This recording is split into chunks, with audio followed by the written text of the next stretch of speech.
is actually our brand English. As long as we try and keep our customers really happy, we concentrate on that part rather than because we really can't control what he says. We are not going to actually pay him or do anything of that sort. And so we do our part the best. Really try to keep the customer happy through your service, through your product.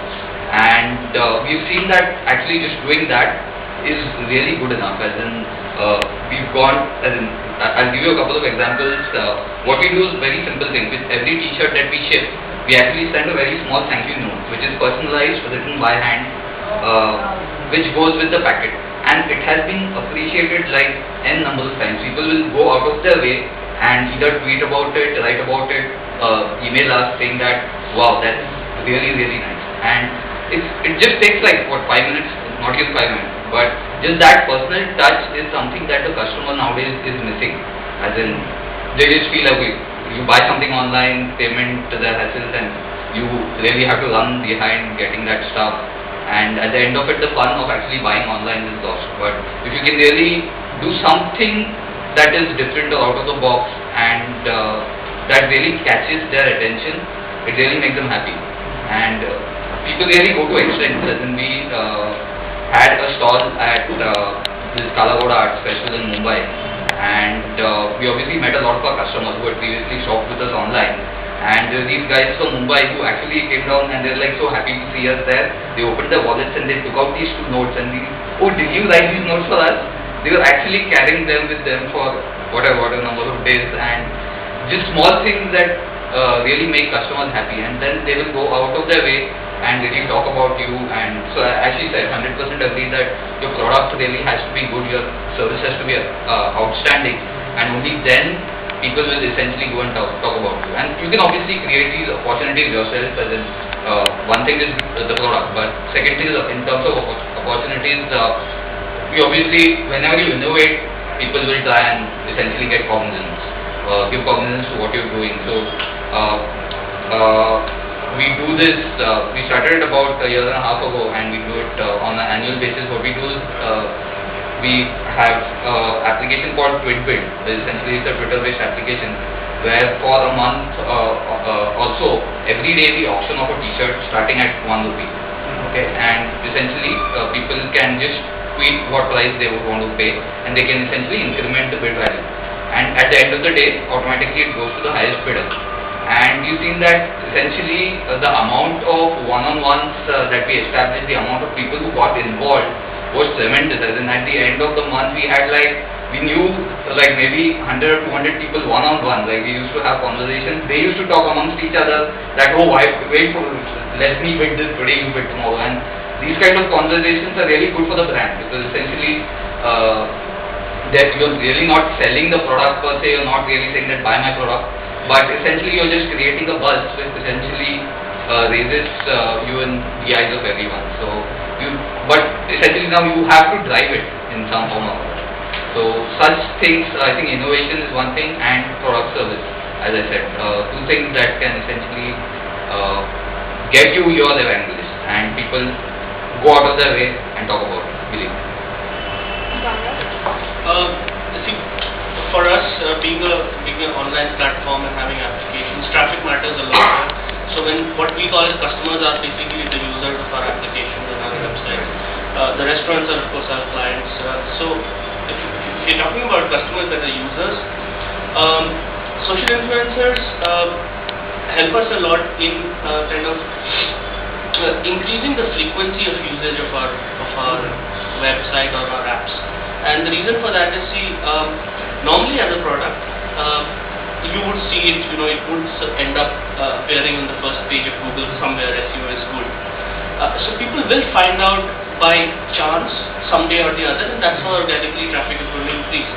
But what social influencers do is, they kind of hammer the thing into people's minds, saying that, look, this is something that I not only use on a particular occasion, but I use it very frequently, right? I use it at multiple occasions. I use it under XYZ circumstances. I'm traveling in my car and I use the app, right? So social influencers, even if they use the product, don't promote it, help us in increasing the frequency of usage on our website.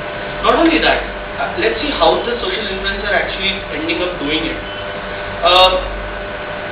You take anybody, even for that matter Shri, somebody like Mr. Shri, would actually take the app, and when he's using the app, right, he would talk about features and benefits from the app, not only the restaurants where he has gone and had food or like that stuff. Now, apps are toys, right? People like to play with it. It's like, you don't have that app. Oh my god, you don't have an iPhone, and then you don't have an app, right? Sorry. The worst possible nightmare, you can have from someone. So then, they would talk about simple features of the app, how smart or not so smart. They talk negative stuff about it. That's good, Why? Because trust me, if I give you 2 blog posts, one in which bashing has happened and one which writes all nice stuff about you, you will 90% of the time pick up the one in which you bash someone. Yeah?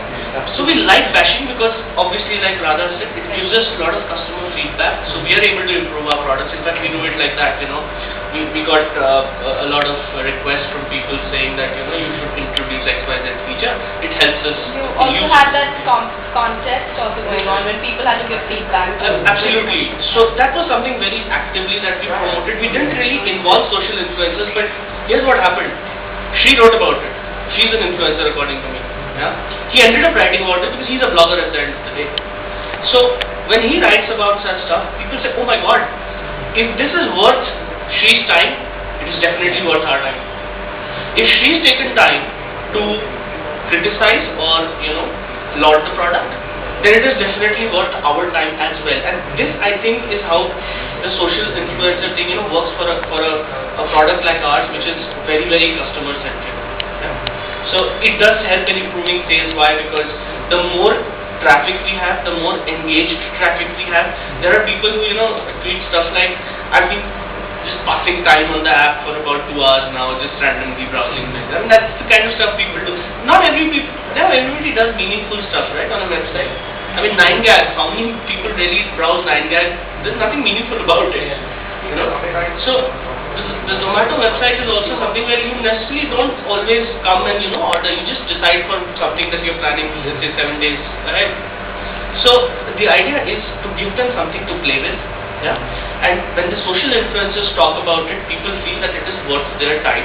That if this guy does it, who's got, I don't know, XYZ followers or such a big Facebook page, or he's an expert blogger, if it's worth his time, it's worth our time as well. And that's how it helps us. Okay, I have a query here. I mean, it's a little off topic, but do you also feel that any publicity is good publicity?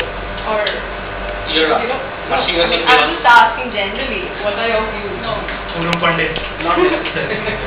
Not necessarily. No, I think yeah, even I feel that negative publicity is negative at the end of the day. So I mean, like, we have no control, and we shouldn't even try to do a hard sell. So do your job well, and it will get talked about. That's the idea here. Only thing is that you have a better deal today with the social media happening. Earlier, probably you couldn't be visible so much. You didn't have platforms. You had to go out of your way, literally travel. Today, you just sit at your desktop and do it, and that's it. Just do your job well.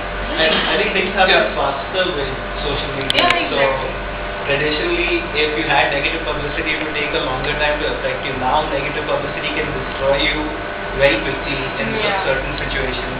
And good publicity can be very quick. I mean, you can have a website just pop up and your brand, do really well in just months because people are talking about it. So things are much quicker. I'm in favor of saying that actually any publicity, whether good or bad, is good publicity because at least, as all of them said, that it gives you an opportunity. An opportunity to learn from them. Okay, so and public has a very, very short memory. I mean, it has decreased. Earlier it used to be days. Today, I mean, I have a fight with, let's say, passwords in the morning, and afternoon I'm back to them saying, "Bhaiya, rap do," So memory, we have actually worse than kids. Kids still have 1-2 hours. We're actually back to absolutely few minutes of memory. So any publicity is good good publicity because that's where you build the momentum.